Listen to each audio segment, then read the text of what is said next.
Hello mga kalami, I'm back dahil napagod ako sa kakasayaw.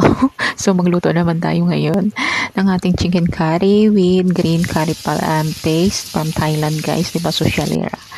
Ayan na nga yung ating ingredients, chicken lang at saka carrots, patatas.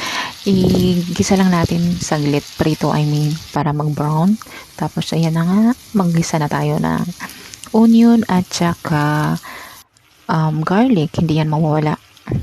Yan na guys, ibalik na natin sa kawali ang chicken at saka i-add na natin yung gata na galing pa sa Thailand din na kinagod guys. At ayan na nga, i-add na natin yung ating pampalasa na green curry paste from Thailand. Mga kalami, sobrang yummy talaga yan.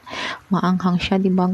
Di ba mga kalami, ang ganda ng kulay niya, may pagka-green, green yellow.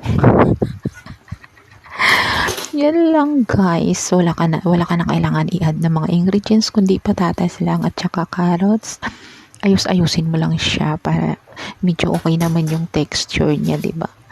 Antayin lang natin na lumambot ang carrots at saka patatas. Of course, mindset guys. Takpan natin para mabilis kumulo, 'di ba? Mabilis lumambot. Ganun ba? Mindset ba? Mindset. Diba guys, ganyan lang siya guys. Ang sarap talaga niyan. Grabe, mapaparami ka ng kanin. Mapasabi ka talaga, wow, kalami ng chicken curry. O diba?